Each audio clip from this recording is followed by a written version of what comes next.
How could someone so highly regarded in the financial world deceive thousands of people for decades without being caught? Bernie Madoff, one of Wall Street's most influential figures, built an empire based on trust, only to destroy it in one of the biggest frauds in history. But what truly transpired behind this image of success? The answer is not only shocking, but also full of lessons that still resonate today.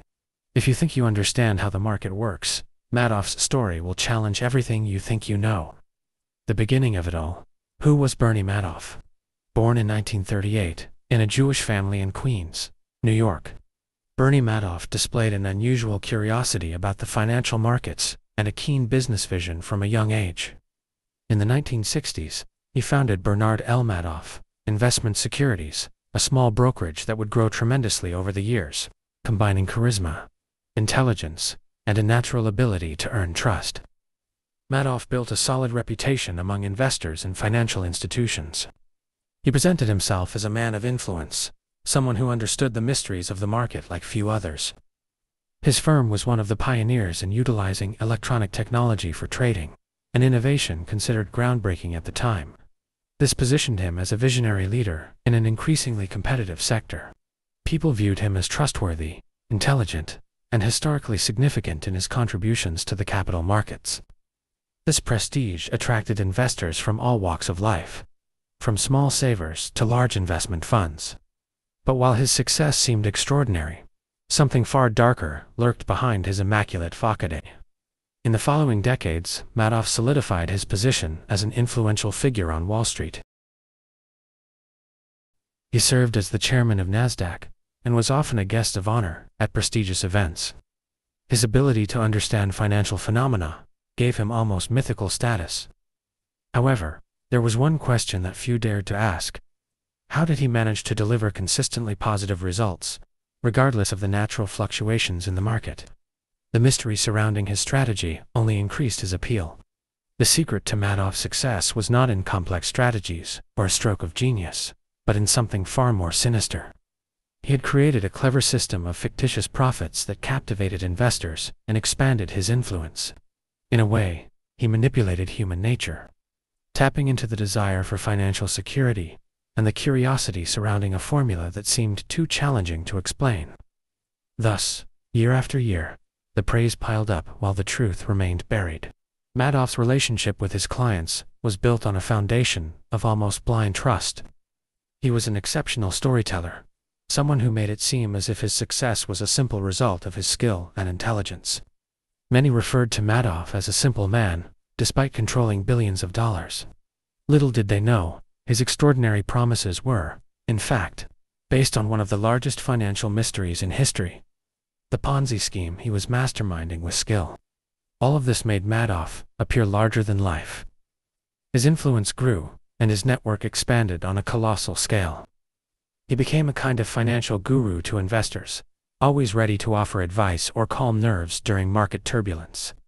But like any house of cards, his story was about to come crashing down, though of course, no one could see it coming.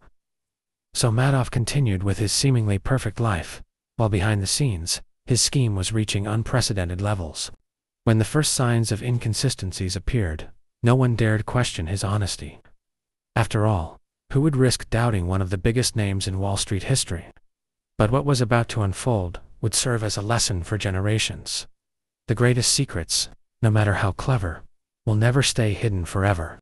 The Ponzi scheme behind the success behind the dazzling facade and success of Bernie Madoff lay a scheme as brilliant as it was dangerous. The classic Ponzi scheme, but on an unprecedented scale. This fraud, which had been known since the early 20th century, essentially involved paying older investors with the money from new ones. Madoff, with his extraordinary intelligence and knack for manipulating trust, refined this strategy to almost unimaginable levels. While he promised stable, consistent returns, he concealed his operations behind a veil of exclusivity and mystery. For many, investing with Madoff was a privilege, a rare opportunity that should not be missed. The operation of the scheme was cruelly simple. Investors deposited their money, trusting that it would be applied to sophisticated market strategies. In reality, however, no actual investments were made. Instead, Madoff used the most recent contributions to pay the promised returns to earlier clients, creating the illusion of success. This dynamic relied, of course, on a continuous influx of new investors. And Madoff, with his charm and influence, knew exactly how to attract people and institutions. From small, curious investors to philanthropic foundations, everyone fell for the guaranteed return. One of the most extraordinary aspects of Madoff's scam was how he managed perception. Unlike other fraudsters, he did not run aggressive campaigns to attract money. On the contrary, the secret was to maintain exclusivity. He made it appear that his strategy was so special and innovative that it couldn't be accessible to just anyone. This sense of privilege created a powerful psychological effect. People felt they could not afford to miss the opportunity to invest.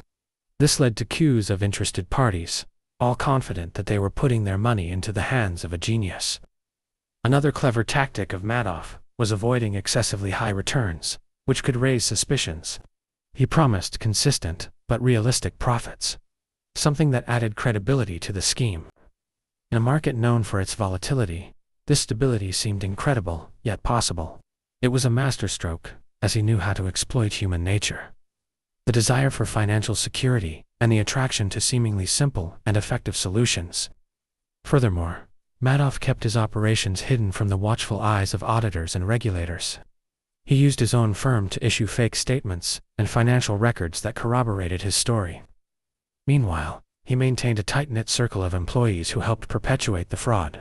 The figures presented were so well manipulated that even experts had difficulty finding anything wrong.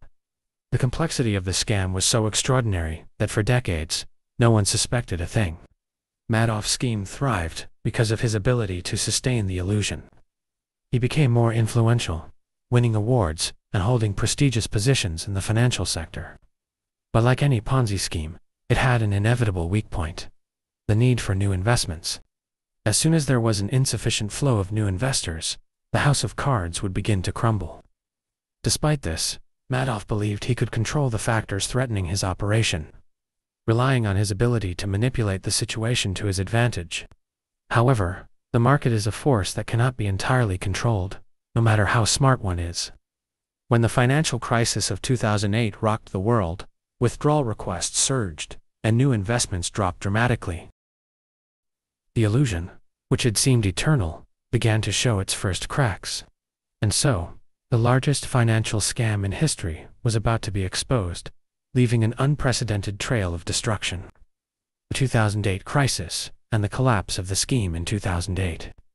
The world witnessed a financial collapse that would devastate markets and economies.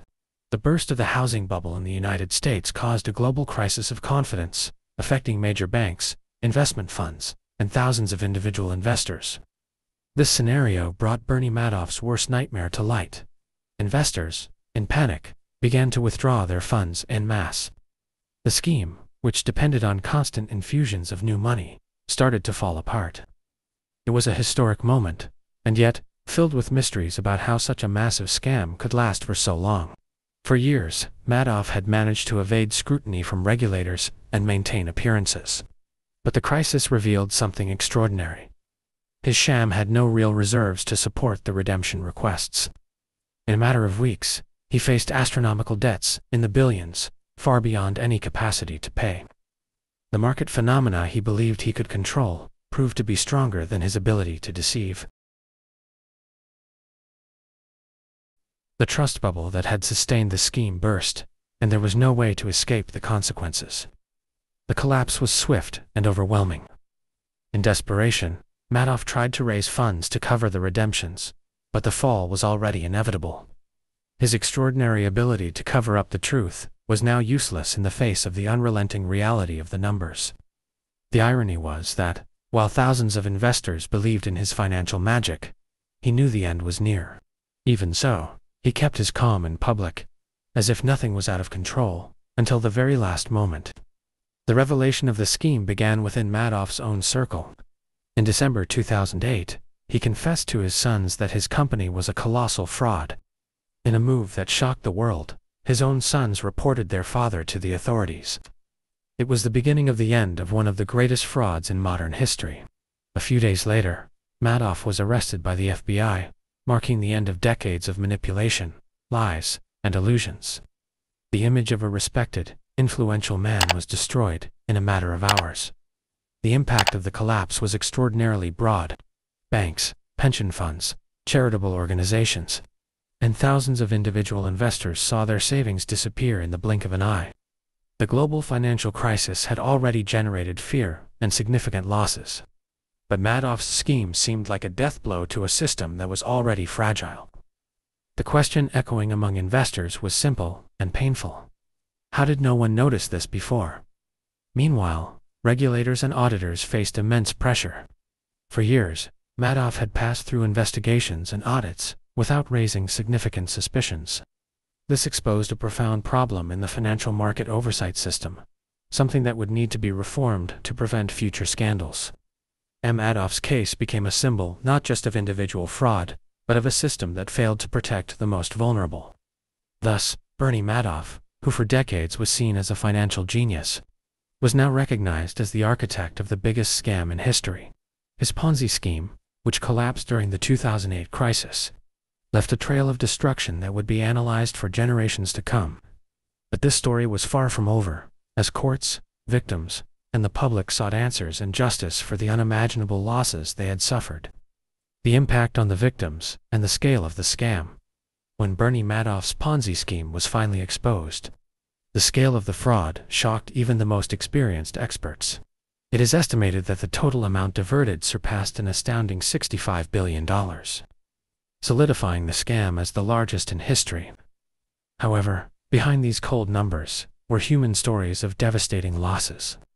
From millionaires to ordinary retirees, everyone was impacted in unimaginable ways. Many had entrusted their life savings to Madoff, only to discover it was all a carefully crafted illusion. One of the most striking features of this scheme was the diversity of its victims. Charities, universities, pension funds, and even celebrities were drawn to the promise of stable returns. Some of these institutions relied entirely on the promised returns from Madoff to fund their projects. When the scam was revealed, influential organizations like the Elie Wiesel Foundation, which fought against anti-Semitism, saw their accounts reduced to zero. It was a painful reminder of how greed and persuasive power can impact even the most cautious. The financial destruction was not the only impact. Many people reported deep emotional crises, depression, and even extreme cases of suicide. One of the most well-known cases was that of Thierry Magan de la Ville-Huchet, a fund manager who lost billions of dollars of his clients' money to Madoff. Unable to cope with the shame and the weight of the losses, he took his own life. These episodes brought a tragic, human side to the scandal, showing that the fraud was not just about money, but about trust, dreams, and futures destroyed. The scam also exposed how exclusivity and trust can be manipulated to create a false sense of security. Many investors trusted Madoff because of recommendations from influential friends or colleagues, reinforcing a social validation effect. This network of referrals created a credibility cycle where few dared to question the perfect numbers Madoff presented. The mystery of how he achieved such consistent results was ignored, because he seemed too trustworthy to fail. For regulators and auditors, the scandal was an urgent call to action. The SEC, which had received complaints about Madoff years earlier, was heavily criticized for its inaction. The case revealed extraordinary failures in oversight systems, showing that even the most influential can escape scrutiny if they are convincing enough. The intelligent and calculated nature of Madoff's scam exposed a system that, in practice, was not as secure as it seemed. Victims, on the other hand, banded together to seek justice. Many turned to the courts in an attempt to recover at least a portion of their losses. The judicial administrator of the case, Irving Picard, managed to recover about $14 billion by tracking the diverted funds. Although far from covering the total loss, this recovery was seen as an extraordinary achievement. But for many, the recovered money did not erase the scars left by the betrayal. Thus, the impact of Bernie Madoff's scam went deeper than any financial sum. It destroyed lives, shook institutions, and called into question the integrity of the financial system as a whole. And as the world tried to understand the lessons left by this scandal, new questions began to emerge. Who, besides Madoff, was responsible for allowing such an extraordinary thing to happen? The investigation and the co-conspirators of the scheme. When Bernie Madoff was arrested in December 2008, an extensive and complex investigation began to dismantle the web of lies he had built over decades. While Madoff was the face of the scam, it became clear that he hadn't acted alone. Several employees, family members, and even financial institutions came under scrutiny. The search for co-conspirators revealed extraordinary details about how the scam had been structured and maintained for so long. It was a carefully built network, where mystery and secrecy formed the foundation of everything. One of the most analyzed figures was Ruth Madoff, Bernie's wife. Despite her insistence that she knew nothing about it, her close involvement in her husband's business raised suspicions. Ruth had to relinquish much of her fortune and live a discreet life after the scandal. In addition to her, Madoff's sons, Mark and Andrew, who initially reported their father, were also investigated, though they were never formally charged. The family dynamic became a symbol of the devastating impact the scheme had not only on the victims, but also on those directly involved. Another focal point was the internal team at Bernard L. Madoff Investment Securities. Some employees admitted to falsifying documents and manipulating records under Madoff's direct orders. Among the co-conspirators was Frank DePascali, the company's chief operating officer, who played a crucial role in maintaining the scam. He confessed to participating in the fraud and cooperated with authorities in exchange for a reduced sentence. His financial acumen helped perpetuate the scam for so long. Investigations also pointed to the failure of banks and financial intermediaries that dealt with Madoff. Some major banks, like J.P. Morgan Chase, were accused of negligence for not identifying the fraud signals in massive transactions. Though not directly involved in the scheme, these institutions were criticized for their lack of diligence, which allowed the scam to reach historic proportions. This demonstrated how Madoff's influence extended beyond his brokerage, infiltrating the heart of the global financial system. The sex operation to uncover the scheme brought to light complaints that had been ignored years before. Harry Markopoulos's case stood out. He was a financial analyst who, years before the collapse, had warned authorities about inconsistencies in Madoff's numbers. Markopoulos argued that Madoff's returns were mathematically impossible, but his complaints were dismissed. When the truth emerged, it became clear that regulatory negligence had been a crucial factor in the success of the scheme. Throughout the process, one extraordinary detail stood out: Madoff's level of control over his operations. He kept the bulk of the scam isolated in a specific floor of his company, where only trusted employees had access. The mystery surrounding this space, nicknamed Floor 17, became almost legendary, showcasing how meticulous and strategic Madoff was. It served as a reminder that his intelligence was not just for deceiving, but also for managing one of the most well-designed scams in history. The investigation ultimately revealed that Madoff's scam was not just the result of one man's actions, but of a complex network of omissions, co-conspirators, and systemic failures. While the financial world tried to rebuild its credibility, an inescapable lesson emerged. In a system where trust is the primary currency, even the smartest can be deceived. And there were still mysteries to uncover, especially regarding how justice would deal with all those involved. The trial and conviction of Bernie Madoff in 2009. Bernie Madoff was taken to court to face the consequences of his monumental fraud. In a surprising move, he pled guilty to 11 charges, including fraud, money laundering, and perjury. His public confession shocked the world and was an admission that he had built his life of success on a house of cards. He stated that the scheme had started small, but quickly got out of his control. It was an extraordinary moment in which one of the most influential men in financial history publicly admitted to being the architect of one of the world's largest financial disasters. The trial was more than just a legal formality. It became a highly emotional event, with hundreds of victims present in the courtroom. Many of the investors, ruined by the scheme, asked to speak directly to Madoff during the hearings. Their statements were filled with pain, anger, and disbelief. Some victims had lost everything: lifetime savings, retirement plans, and even their homes. Their stories vividly illustrated the devastating impact of the fraud. To them, Madoff was not just a criminal, but a symbol of an unimaginable betrayal. In June 2009, Bernie Madoff was sentenced to 150 years in prison. the maximum penalty allowed by law. The sentence, highly symbolic, was designed to send a clear message. Crimes of this magnitude would not be tolerated. The judge overseeing the case highlighted Madoff's extraordinary malice, calling him the epitome of greed and deceit. It was a historic moment that marked the end of an era for Wall Street and left a lasting legacy on the dangers of an unregulated financial system. Madoff's imprisonment did not mark the end of the consequences. Authorities continued to seek justice for the victims, tracing assets and funds that could be used for compensation. The work of Judicial Administrator Irving Picard was vital in this process. He managed to recover billions of dollars by tracking diverted investments and suing institutions that profited from the scheme. Despite this extraordinary effort, many victims still faced irreparable losses, symbolizing the depth of the damage caused by Madoff. Curiously, during his time in prison, Madoff became a public figure of interest. Some saw him as a genius who used his intelligence wrongly, while others viewed him as an example of the destructive nature of greed. He gave several interviews, admitting his mistakes, but showing little genuine remorse. This only fueled curiosity about his personality, a man capable of gaining the trust of thousands, yet seemingly unable to fully recognize the harm he had caused. The trial also sparked a broader reflection on the financial system.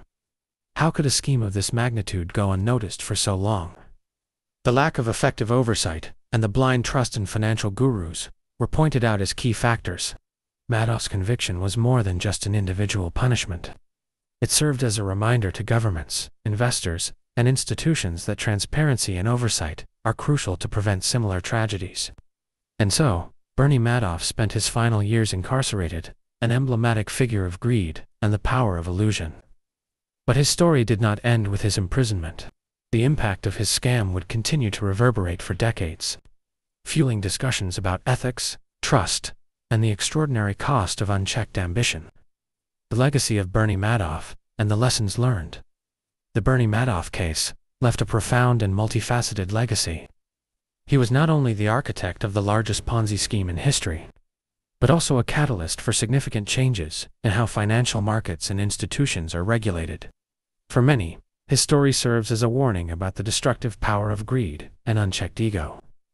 The extraordinary impact of his scam turned Madoff into a name that will echo for generations, reminding everyone of the dangers of blindly trusting tempting promises and perfect results.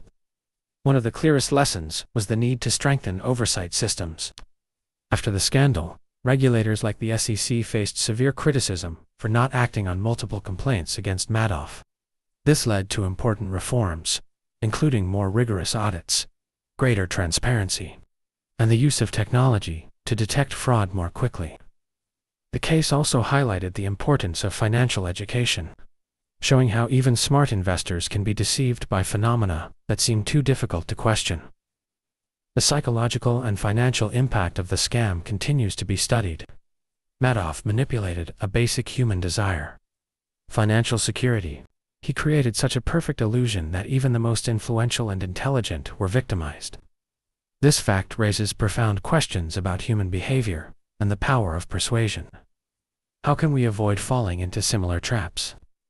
This is a reflection that still permeates discussions about investing and business ethics. Furthermore, the case reopened the debate about morality in the financial world. The culture of results at any cost, so common on Wall Street, came under scrutiny. Madoff represented the culmination of this mentality, where the ends, even fraudulent, justified the means. His downfall forced institutions and individuals to reassess their values, bringing to light historical discussions about ethics, transparency, and social responsibility in modern capitalism. The impact on victims, on the other hand, remains a constant reminder of the harm that greed can cause. Some families never recovered financially, while others faced lasting psychological trauma. The foundations that lost critical resources had to restructure their operations, and many retirees had to return to work. These real-life examples made the Madoff case a symbol of the need for a balance between trust and verification. Interestingly, Madoff's story also inspired narratives in cinema, literature, and the media. Films, documentaries, and books explored the mystery behind his personality and the intelligence behind the scam. Works like The Wizard of Lies bring forth not only the facts of the case, but also the complexity of a man who lived between extraordinary success and complete destruction. These narratives help perpetuate Madoff's legacy, but from a perspective that blends admiration for his cunning with revulsion for the harm he caused. Today, the name Bernie Madoff is synonymous with fraud and dishonesty. Yet beyond the tragedy, his story is an opportunity for learning. It teaches that blind trust can be dangerous, that greed must be controlled, and that smarter, more transparent systems are necessary to prevent historical mistakes from repeating. And while Madoff's story continues to be studied, one question remains: how many other similar schemes may still be lurking in the shadows of the financial markets?